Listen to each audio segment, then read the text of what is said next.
नमस्कार दोस्तों, स्वागत है फिर से आपका बीएचयू वर्ल्ड की इस ऑनलाइन लर्निंग प्लेटफॉर्म पे। तो आज हम लोग फिर से जुड़ चुके हैं अपने इस CHS 2020 के तैयारी में। तो आज हम अपना एक नया चैप्टर जो शुरू करने वाले हैं उसका नाम है cell the basic unit of life. The basic unit of life.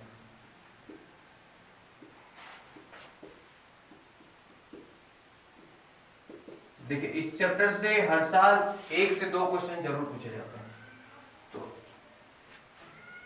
इस कारण ये चैप्टर आपके लिए काफी इंपॉर्टेंट बन जाता है। तो आइए हम लोग देखते हैं इस चैप्टर में क्या क्या है और हमें क्या क्या पढ़ने की जरूरत है जिससे हमारे क्वेश्चन एग्जाम में लग जाए। तो सबसे पहले देखिए यहाँ पे क्या दिया हुआ है, सेल। क्या है? सेल। और उसे क्या बताया गया है?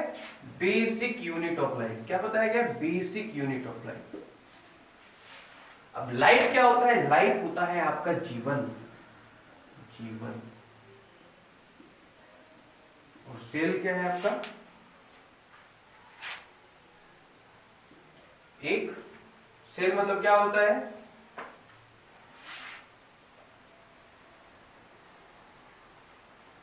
अगर आप लोगों ने एक्सपेरिमेंट किया होगा अपने स्कूलों में तो आपको एक क्या दिया गया होगा? एक आपको दिया होगा प्याज। ठीक है, एक प्याज आप लोगों को दिया गया होगा और क्या बोला गया होगा कि प्याज को छल्ली बाय छल्ली इसको खोलिए। ठीक है, छल्ली बाय छल्ली खोलेंगे तो ठीक इसके ऊपर एक पतली सी परत होगी। ये पतली सी परत यहाँ पे होगी। उसे जब आप निकालेंगे, निकालने के बाद जब आप उसको माइक्रोस्कोप में देखेंगे तो आपको कुछ इस प्रकार से दिखेगा।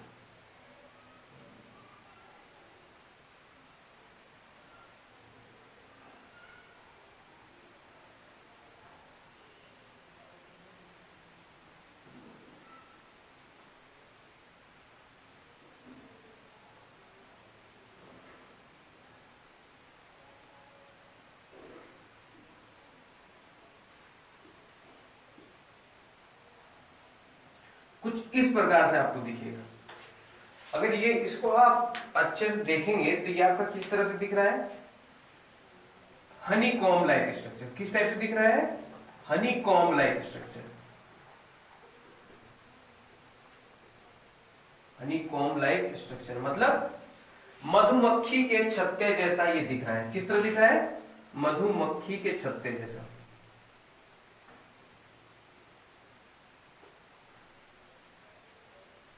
मधुमक्खी के छत्ते जैसा ये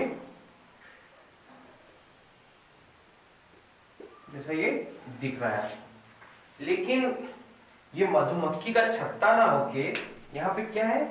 ये जो आपका सिंगल सिंगल यूनिट दिख रहा है, क्या दिख रहा है? सिंगल सिंगल यूनिट जो आपको दिख रहा है यही है आपका सेल। क्या है? सेल है आपका।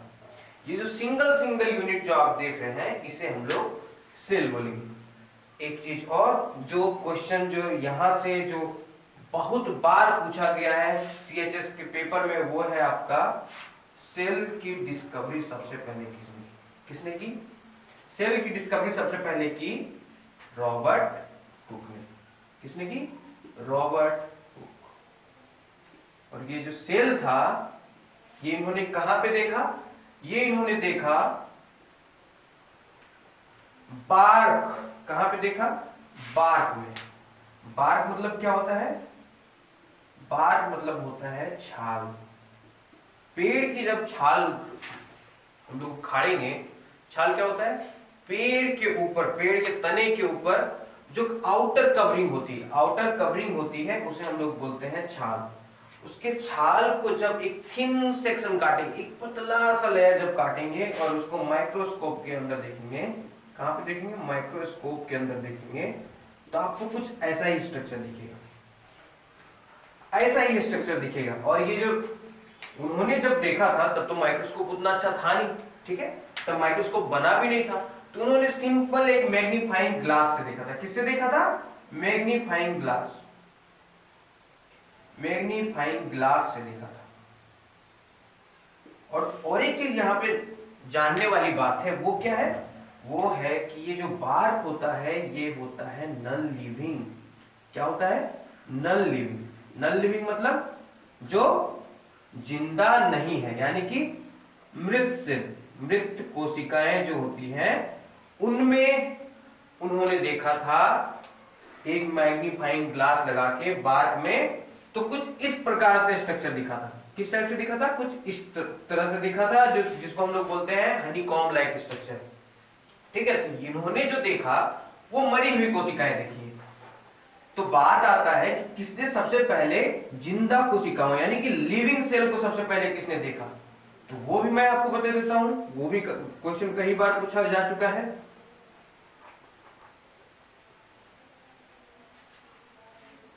लिविंग सेल, क्या ये लिविंग सेल जिसने सबसे पहले देखा था, लिविंग सेल जिसने सबसे पहले देखा था उसका नाम क्या था?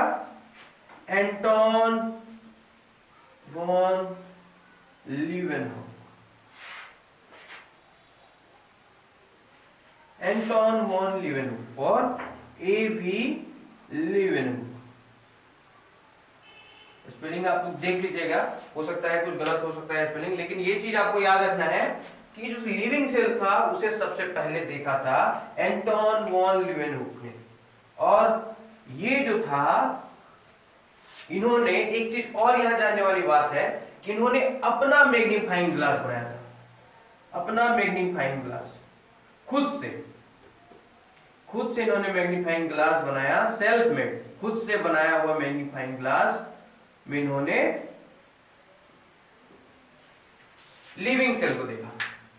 ठीक है, तो ये तो हो गया सेल से उसके डिस्कवरी से रिलेटेड। अब देखिए आगे जब हम लोग देखेंगे तो देखेंगे कि सेल जो है हमारा उसमें क्या क्या है। ठीक है, और ऐसा क्या है जो सवाल में पूछा जाता है जिसे हमें जानने की जरूरत है। तो आगे हम लोग देखते हैं। अब आप ये सोचिए, थोड़ा सा दिमाग आप लगाइए कि हम अपने चारों ओर कई प्रकार के प्राणियों को देखते हैं। A lot of organisms are around us. Lot of organisms are around us.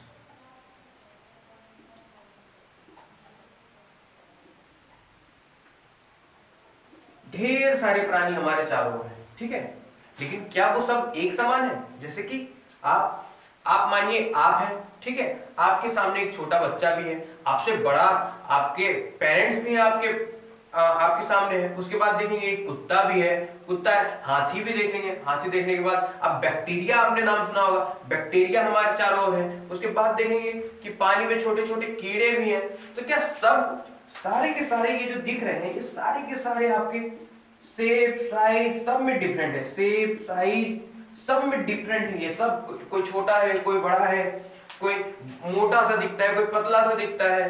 तो आखिर क्या सब में सेल जो है यहाँ पे वो सब में डिफरेंट है? सोचने वाली बात है कि जब सारे डिफरेंट डिफरेंट दिख रहे हैं तो क्या यहाँ पे सेल भी डिफरेंट होगा? तो ऐसा नहीं है दोस्तों, ऐसा बिल्कुल नहीं है। कोई अगर बोले कि अलग दिखता है तो बिल्कुल नहीं। सारे में सेल जो है वो सिमिलर टाइप के होते हैं। क्या होते हैं?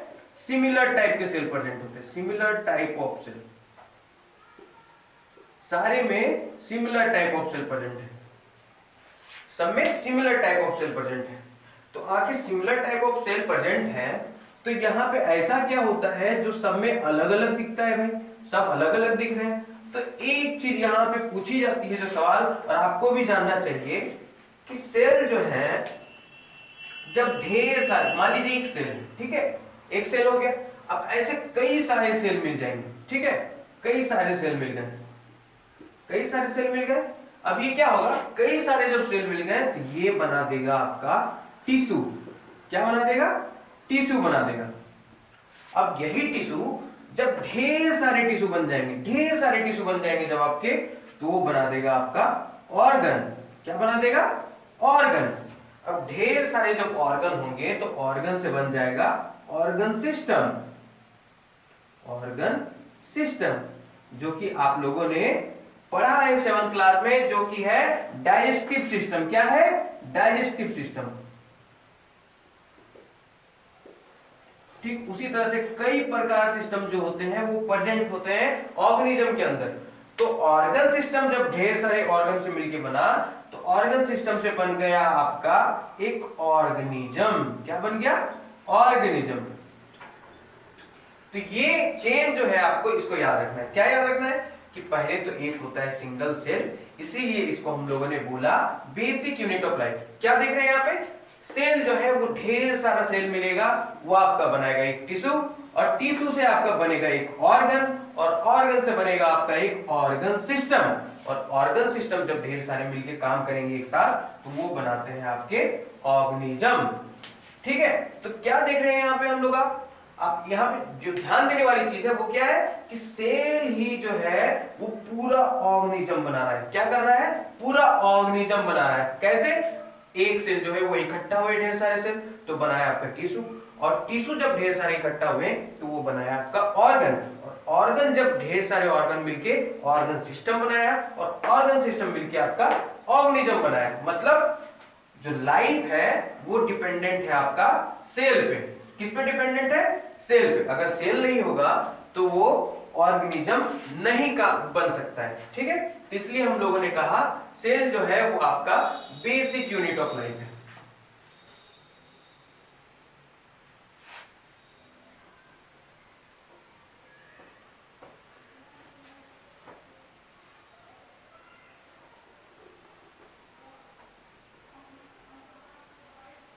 अब देखिए, तो जैसा कि मैंने अभी कुछ देर पहले आपको बताया कि सेल जो है वो आपका बेसिक यूनिट ऑफ लाइफ हो गया।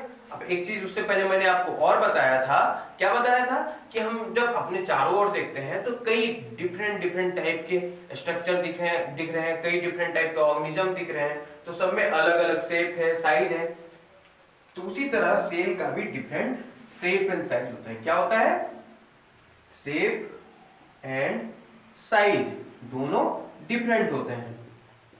डिफरेंट शेप एंड साइज होते हैं। शेप और साइज दोनों डिफरेंट होते हैं। ठीक है, और डिफरेंट ऑर्गेनिज्म में डिफरेंट नंबर ऑफ सेल भी होता है। नंबर्स भी डिफरेंट होते हैं डिफरेंट ऑर्गेनिज्म में। तो यहाँ पे क्या है? नंबर भी डिफरेंट होगा, शेप भी डिफरेंट होगा, और साइज भी डिफरेंट होगा।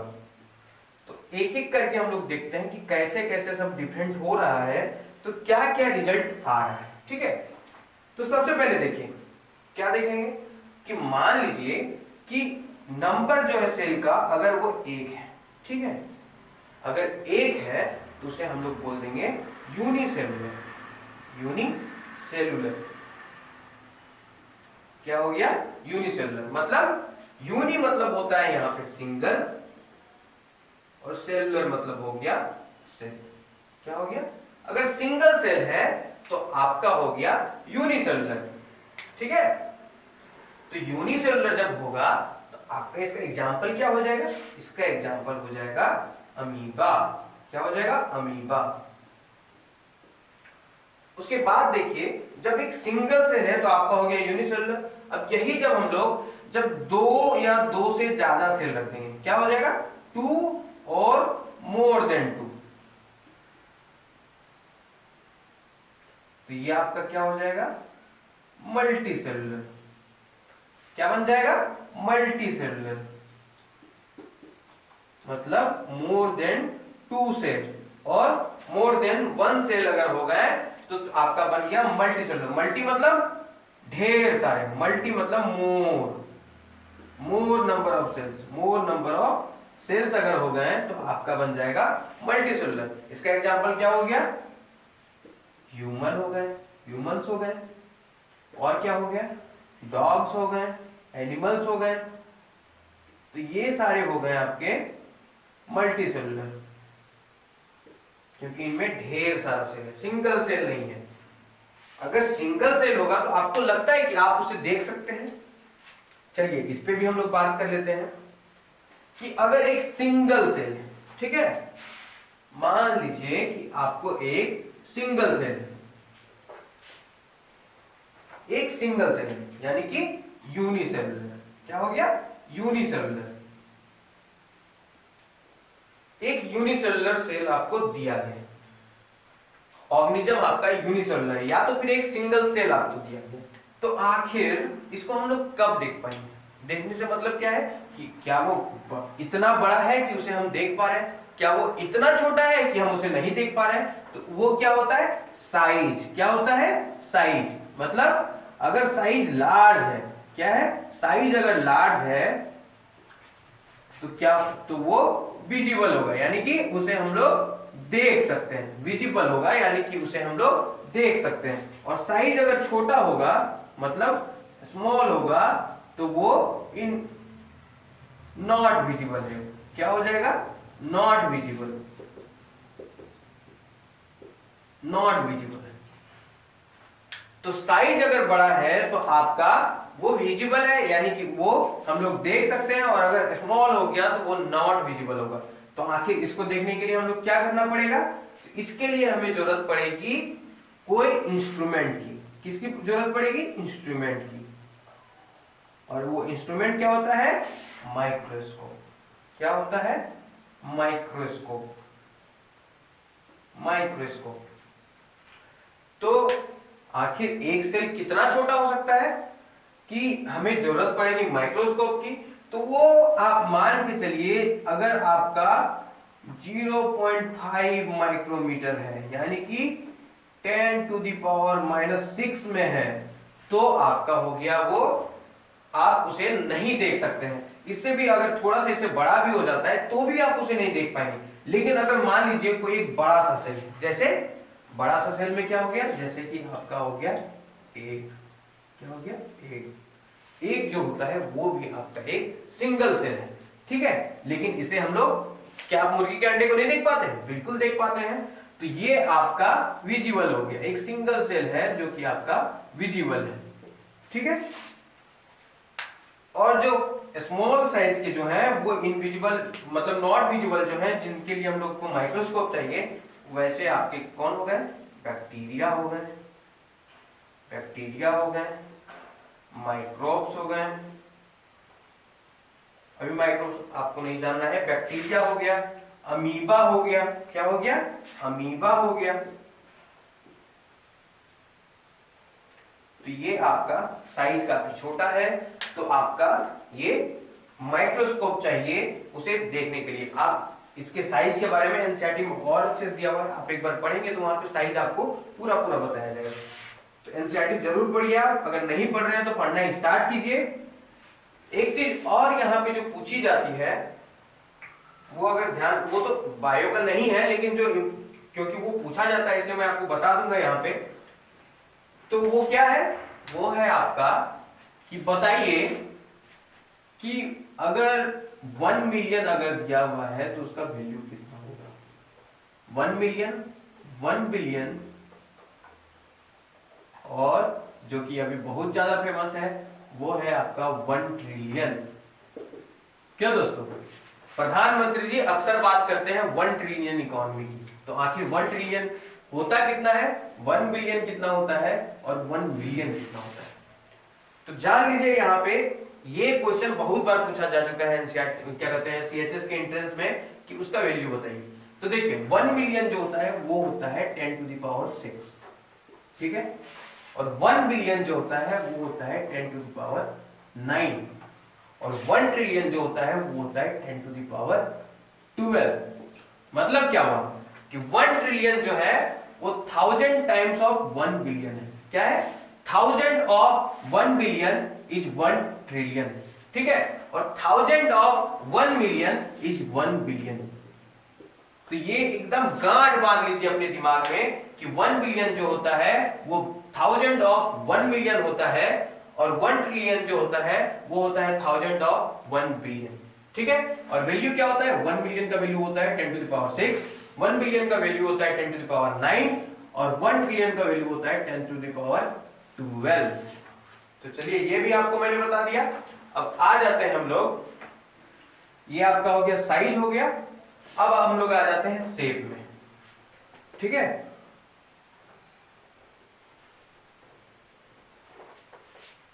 तो आखिर शेप में ऐसा क्या है जो सेल को डिफरेंट डिफरेंट शेप लेने की जरूरत पड़ रही है? क्यों जरूरत पड़ रही है? आखिर सेल तो एक राउंड स्ट्रक्चर भी हो सकता है, एक क्यूब फॉर्म में भी हो सकता है, एक रेक्टेंगुलर फॉर्म में भी हो सकता है, लेकिन क्यों क्यों जरूरत पड़ी उसे अलग अलग शेप लेने की? तो एनसीईआरटी में आपको दिया हुआ क्या है कि सेल जो है उसे हम लोग क्या मानते हैं, एक ब्रिक मानते हैं। किसका ब्रिक मानते हैं? एक दीवार का। तो उसके हिसाब से एक ब्रिक जो है आपका जो ईंट है वो उसे कंपेयर करता है एक सेल से आपका कंपेयर कर रहा है एक ब्रिक को। तो उसके हिसाब से क्या हो गया, ये आपका ब्रिक हो गया, दीवार की ये आपकी ब्रिक हो गई।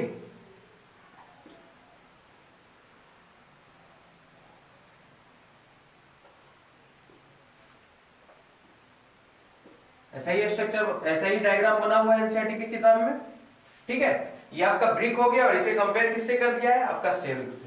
और वो कौन से सेल से कंपेयर किया है? वो आपका सेल से सब कंपेयर किया है जो आपके अनियन पील जो आता है, अनियन पील से जो सेल निकलते हैं उससे उसने कंपेयर किया है।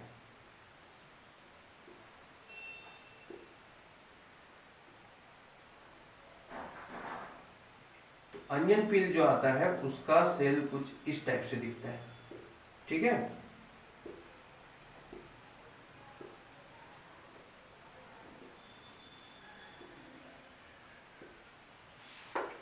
तो यहां पे आप देख रहे हैं कि सेल को उसने कंपेयर किया है ब्रिक से, यानी कि ब्रिक भी रेक्टेंगुलर टाइप से है और ये भी अबाउट टू रेक्टेंगुलर है, लेकिन रेक्टेंगुलर इसे हम लोग नहीं बोलेंगे, इसे हम लोग बोलेंगे अबाउट रेक्टेंगुलर, पूरा का पूरा रेक्टेंगुलर नहीं बोलेंगे। ठीक है, तो आखिर क्यों शेप जो है वो डिफरेंट होता है? ठीक है, डिफरेंट से मतलब क्या हो गया, आप यहां पे देख रहे हैं रेक्टेंगुलर है, अब आप अगर अमीबा में देखेंगे तो वो कुछ इस टाइप से दिखेगा। ठीक है, कुछ इस टाइप से दिखेगा। वहीं पे अगर आप ब्लड सेल को देखेंगे तो वो क्या होता है? बाइकनकेव। किसमें? रेड ब्लड सेल में आपका जो सेल शेप होगा वो आपका हो जाएगा बाइकनकेव। और वहीं पे आप अगर न्यूरॉन देखेंगे, अगर एक न्यूरॉन देखेंगे तो वो आपका हो जाता है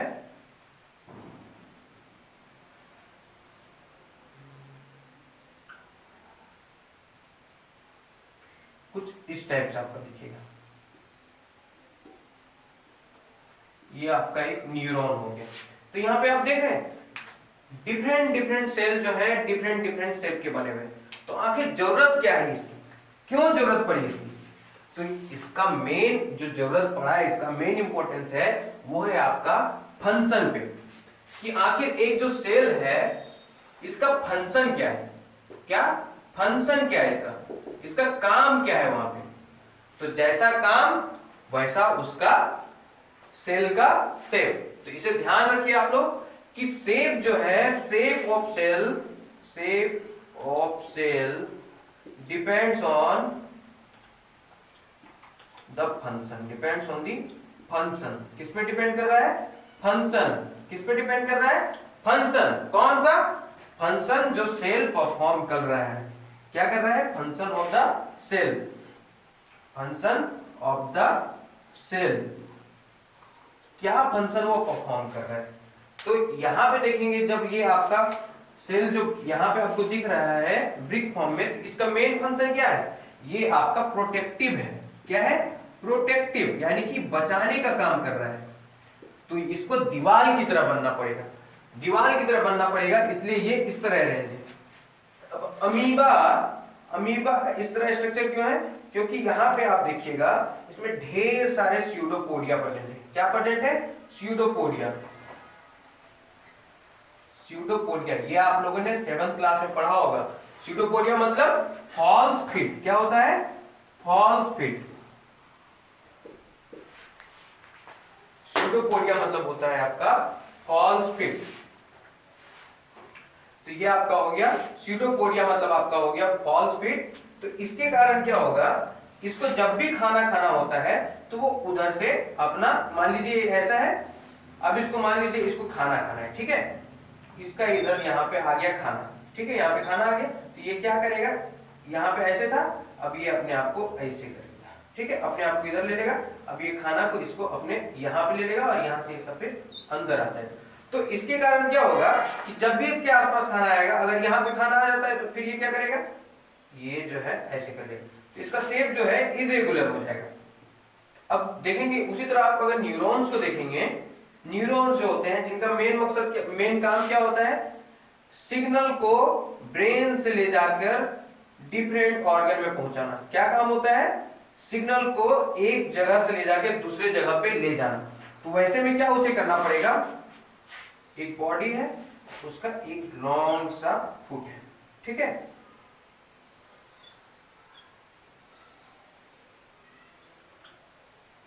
कुछ इसी टाइप से होता है, ये यहां पे ये लिया, ठीक है, क्या करेगा, यहां से सिग्नल लिया,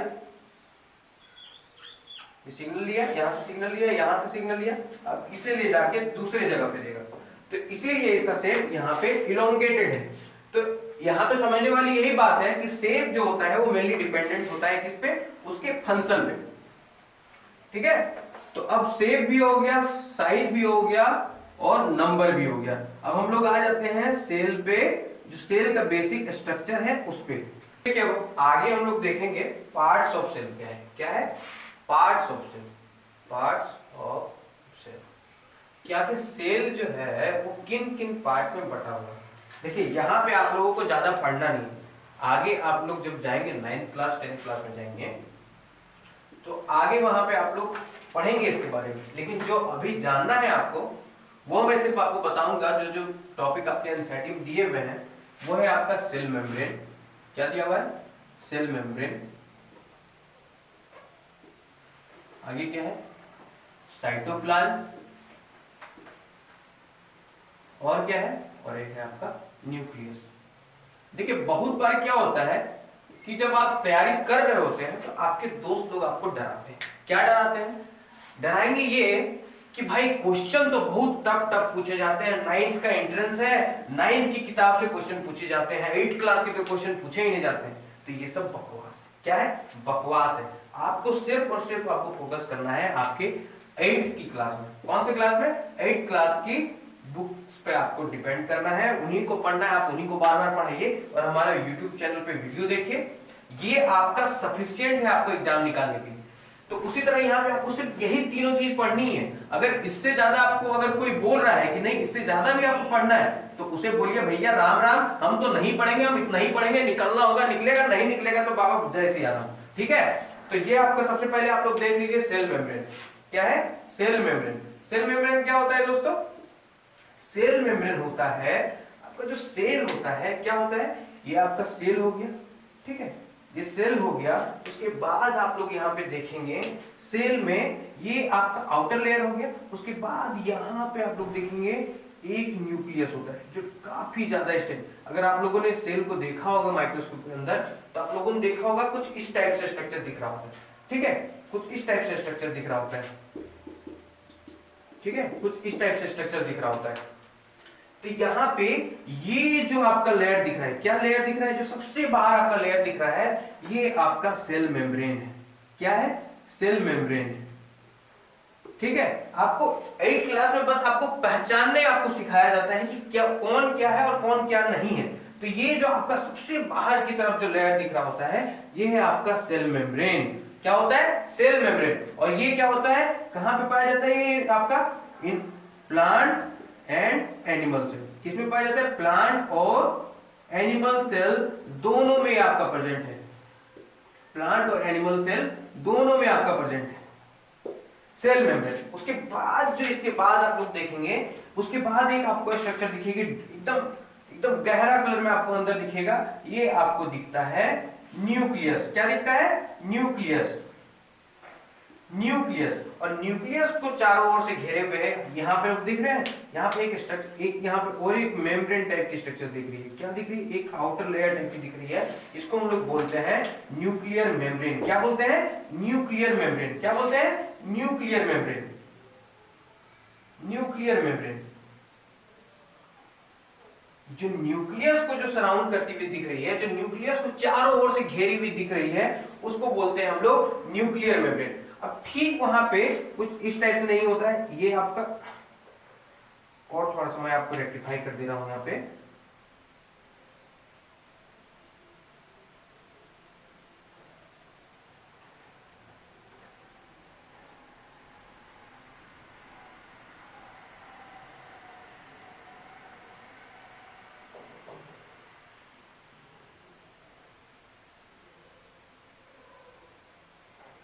देखिए कुछ इस टाइप से आपको स्ट्रक्चर दिखेगा।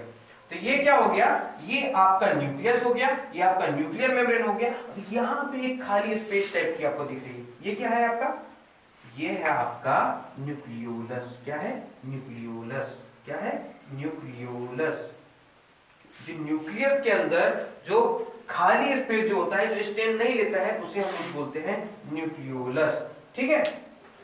तो एक चीज यहाँ पे और एक जो चीज पूछी जाती है, मैं आपको बता दूं कि यहाँ पे पूछा जाता है कि न्यूक्लियस का डिस्कवरी किसने किया, किसने किया था न्यूक्लियस का डिस्कवरी। ये आपके बुक में नहीं दिया हुआ है, लेकिन ये क्वेश्चन आपको पूछा जरूर जाता है। तो मैंने आपको बोला ना, आपको घबराने की बिल्कुल जरूरत नहीं है, क्योंकि हम आपके साथ जुड़े हुए हैं, आप हमारे साथ जुड़े हुए हैं। तो एनसीईआरटी पढ़िए और हमारे लेक्चर देखिए, और आपका एक भी सवाल नहीं छूटेगा आपका। तो डिस्कवर्ड बाय, ये किसने खोजा था, अगर आप में से किसी को पता है तो थोड़ा सा दिमाग लगाइए, इसे खोजा था रॉबर्ट ब्राउन ने। किसने खोजा था, रॉबर्ट ब्राउन ने। ठीक है। डिस्कवर सेल का डिस्कवरी किसने किया था, रॉबर्ट हुक ने, और न्यूक्लियस का डिस्कवरी किया था रॉबर्ट ब्राउन ने। ठीक है। तो ये आपका स्टार मार्क लगा लीजिए, क्योंकि ये आपको पूछा जा सकता है, ये क्वेश्चन काफी बार पूछा गया भी है। तो जो सेल मेम्ब्रेन होता है वो आपका आउटर लेयर होता है, आउटर मोस्ट लेयर होता है। क्या होता है, आउटर मोस्ट लेयर। क्या होता है, आउटर मोस्ट लेयर। किसमें, सेल्स में। और ये प्रेजेंट होता है आपका प्लांट सेल में और एनिमल सेल दोनों में। ठीक है। उसके बाद आपका नीचे अंदर आएंगे, तो अंदर आएंगे तो आपको क्या दिखेगा, एक न्यूक्लियस दिखेगा, डार्क स्टेन। उसके बाहर जो है उसे बोलेंगे हम लोग न्यूक्लियर मेम्ब्रेन। न्यूक्लियस को जो सराउंड करता हुआ मेम्ब्रेन दिखेगा उसे बोलेंगे हम लोग न्यूक्लियर मेम्ब्रेन। सेल को जो सराउंड करता हुआ मेम्ब्रेन दिखेगा उसे हम लोग बोलेंगे सेल मेम्ब्रेन। और इसके अंदर देखेंगे कि एक खाली स्पेस सा दिख रहा है, उसे क्या हम लोग बोलेंगे, न्यूक्लियोलस। क्या बोलेंगे, न्यूक्लियोलस। ठीक है। अब देखिए यहाँ पे सेल मेम्ब्रेन और न्यूक्लियर मेम्ब्रेन के बीच में ये खाली स्पेस दिख रहा है। ठीक है। ये जो होता है, ये होता है आपका जेली लाइक सब्सटेंस। क्या होता है, जेली लाइक सब्सटेंस। आपके एनसीईआरटी में यही वर्ड यूज किया गया है। क्या यूज किया गया है, jelly substance between cell membrane and nuclear membrane. Jelly substance between cell membrane and nuclear membrane, इसको क्या बोलते हैं, इसको बोलते हैं हम लोग साइटोप्लाज्म। साइटोप्लाज्म। अब देखिए यहां से एक क्वेश्चन जो आपका पूछा जा सकता है वो मैं आपको बता दूं, ट्रिक है, बस वो ट्रिक ही थोड़ा सा कर दिया है, कुछ नहीं किया है, कि पूछ देगा what is living cytoplasm called, या तो फिर क्या पूछ देगा, लिविंग साइटोप्लाज्म को क्या कहते हैं, या तो फिर क्या बोल देगा कि व्हाट डू वी कॉल, क्या बोल सकते हैं कि cytoplasm of living cell is also known as, क्या पूछ देगा, cytoplasm of the living cell. Cytoplasm of the living cell, the living cell, किसका, लिविंग सेल का साइटोप्लाज्म को क्या कहेंगे, लिविंग सेल। तो दोनों का जवाब सेम है, क्या है, प्रोटोप्लाज्म। क्या बोलेंगे, प्रोटोप्लाज्म। जो लिविंग सेल का जो साइटोप्लाज्म है उसको हम लोग बोलेंगे प्रोटोप्लाज्म। ठीक है। तो ये भी आपका सवाल एक बन गया। अब देखिए यहां पे और एक जो चीज है वो आपका क्या है, कुछ कुछ ऑर्गन्स हैं जो आपके एनसीईआरटी किताब में दिए हुए हैं, वो क्या है, वो आपको मैं बता देता हूं। और ऑर्गन्स जो होते हैं मेनली, एक चीज और आपको जान लेने वाली चीज यहां पे मैं बता दूं कि ऑर्गन्स जो होगा वो कहां पे प्रेजेंट होगा आपका, वो प्रेजेंट होंगे आपके सारे के सारे साइटोप्लाज्म में। कहां प्रेजेंट होंगे ऑर्गन्स आपके, साइटोप्लाज्म में। ये भी एकदम गांठ बांध लीजिए, साइटोप्लाज्म में प्रेजेंट होंगे आपके सेल ऑर्गेनेल्स, और साइटोप्लाज्म जो होता है वो होता है आपका जेली लाइक सब्सटेंस। और वो कहां प्रेजेंट होगा आपका, वो प्रेजेंट होगा आपका सेल मेम्ब्रेन और न्यूक्लियर मेम्ब्रेन के बीच में, सेल मेम्ब्रेन और न्यूक्लियर मेम्ब्रेन के बीच में। और जो लिविंग साइटोप्लाज्म जो होता है उसे हम लोग बोलते हैं प्रोटोप्लाज्म। ठीक है। अब जो सेल ऑर्गेनेल्स आपको पूछा बताया गया है, सेल ऑर्गेनेल्स, यानी कि जो ऑर्गेनल जो प्रेजेंट होंगे सेल के अंदर, ये कहां प्रेजेंट होंगे? In cytoplasm of the cell. कहां पे प्रेजेंट होंगे? Cytoplasm of the cell. कहां प्रेजेंट होंगे? Cytoplasm of the cell. Cytoplasm of the cell में ये प्रेजेंट होंगे। तो वो कौन कौन से हैं? सबसे पहले देखिए यहाँ पे, सबसे पहले आपका क्या हो गया? सबसे पहले आपका लिख लीजिए वैक्यूल है। फिर आपका आपका हो गया माइटोकॉन्ड्रिया हो गया। फिर आपका क्लोरोप्लास्ट हो गया। क्लोरोप्लास्ट हो गया। फिर और क्या पूछा गया है आपसे? प्लास्टिड कभी कभार पूछा गया है। और क्या पूछा गया है आपका? और पूछा गया है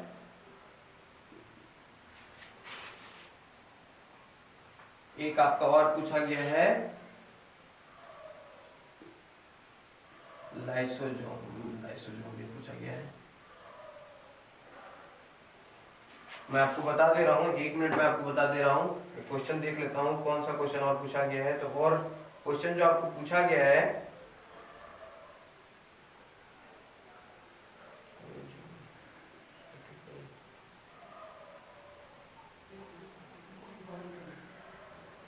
और एक आपका पूछा गया है गोल्जी बॉडीज और राइबोसोम्स। क्या पूछा गया है?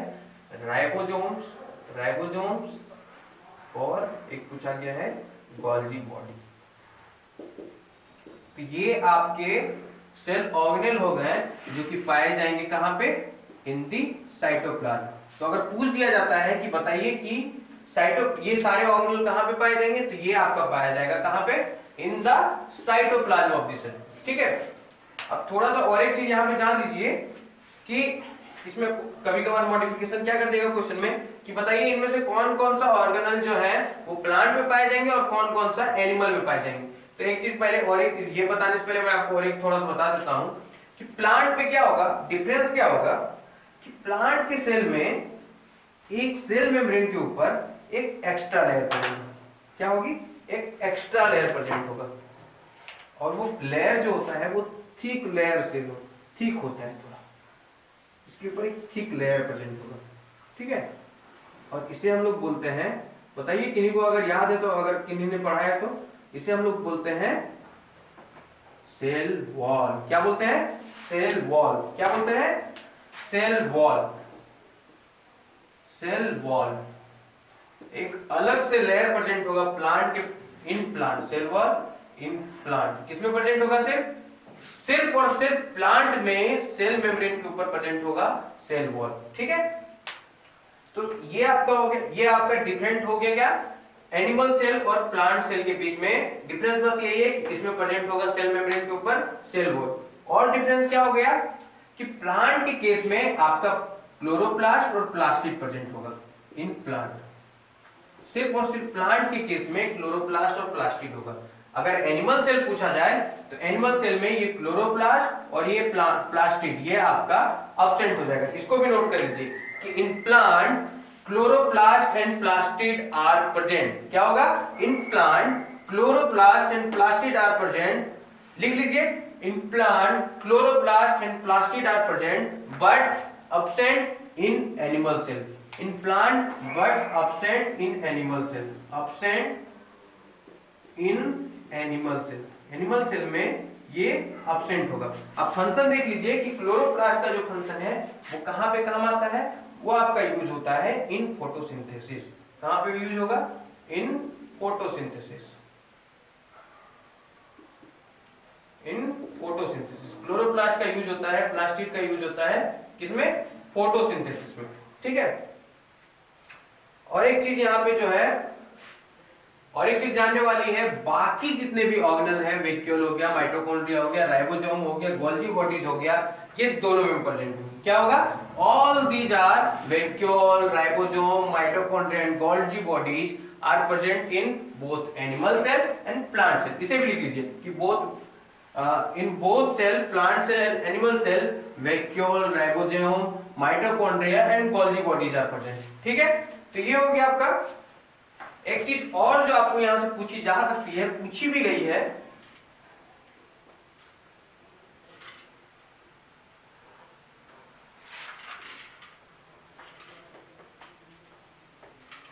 एक ऑर्गेनल और यहाँ पे पूछा गया है जो एनसीईआरटी में नहीं दिया हुआ है लेकिन सवाल वहां से पूछे जाते हैं, तो वो भी मैं आपको बता दूंगा।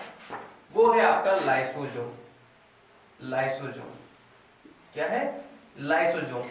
लाइसोसोम दोस्तों प्रेजेंट होता है साइटोप्लाज्म में। एक सिंपल, ये भी एक तरह का वैक्यूल ही है।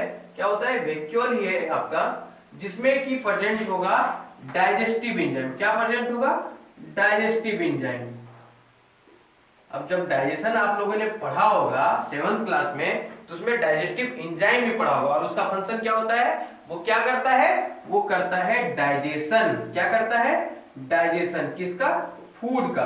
तो यहाँ पे भी लाइसोजाइम जो है वो एक तरह का वैक्यूल है, यानी कि एक खाली घर, घर के अंदर एक खाली घर, जिसके अंदर है आपका डाइजेस्टिव एंजाइम। क्या है? डाइजेस्टिव एंजाइम, जो कि आपका डाइजेशन करता है। क्या करता है? डाइजेशन। और ये डाइजेशन कोई चीज, किस चीज का कर रहा है यहाँ पे सेल के अंदर? फूड का करेगा। जो बाहर से जो पूरे बैक्टीरिया वगैरह आ जाएंगे उसका करेगा। तो मेनली आपको ये पूछा गया है कि लाइसोसोम के अंदर क्या होता है? डाइजेस्टिव एंजाइम होता है। क्या होता है? Digestive enzyme. ठीक है, तो ये हो गया आपका। अब आगे देखिए, आगे जो है वो न्यूक्लियस है। क्या है? न्यूक्लियस। मेन जो है आपका न्यूक्लियस में हम लोग आ जाते हैं। न्यूक्लियस से भी क्वेश्चन पूछा है, वो भी मैं आपको बता दूंगा कि न्यूक्लियस क्या है, न्यूक्लियस से क्या क्वेश्चन पूछे गए हैं। उसके बाद हम लोग देख लेंगे डिफरेंस क्या है प्लांट सेल और एनिमल सेल का। तो पहले डिफरेंस ही देख लेते हैं प्लांट सेल और एनिमल सेल का। तो वो तो मैं आपको आधा बता ही चुका हूं, थोड़ा और जो आपको जानना है वो बता देता हूं आपका। तो मेनली देखिए,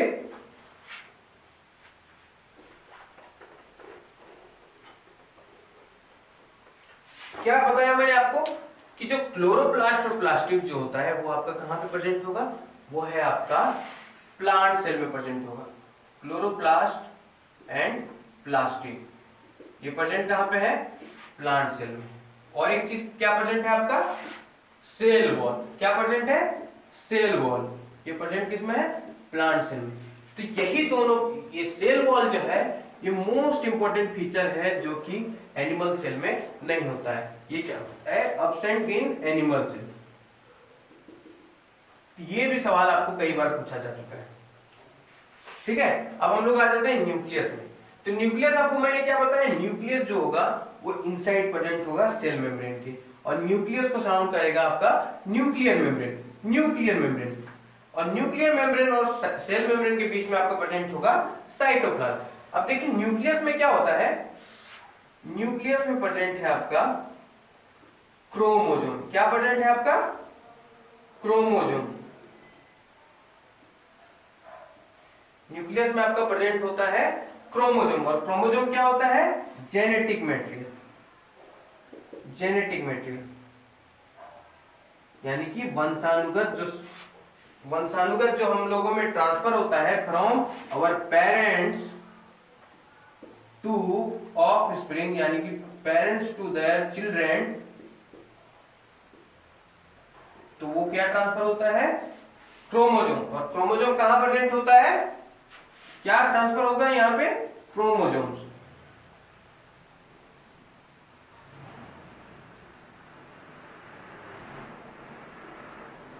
क्रोमोसोम्स ट्रांसफर होगा, और क्रोमोसोम्स क्या होता है? प्रेजेंट होगा आपका न्यूक्लियस में।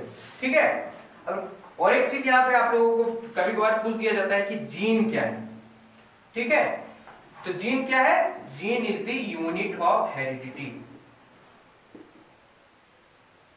आपको यही बस याद रखना है। जीन क्या है? Unit of heredity. हेरिडिटी मतलब क्या है?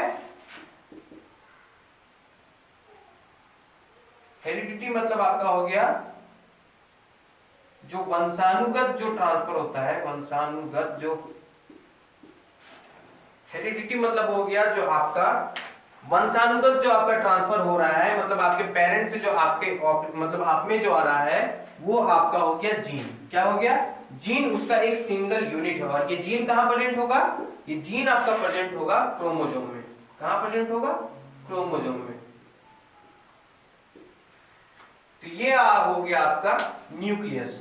न्यूक्लियस में आपका क्या प्रेजेंट हो गया? न्यूक्लियस में आपका प्रेजेंट हो गया क्रोमोसोम, और क्रोमोसोम जो होता है, क्रोमोसोम बना होता है जीन से, और जीन जो है आपका यूनिट ऑफ हेरिडिटी है।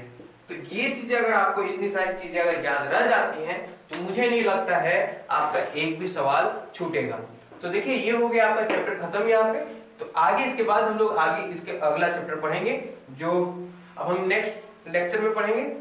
तब तक के लिए धन्यवाद, थैंक यू।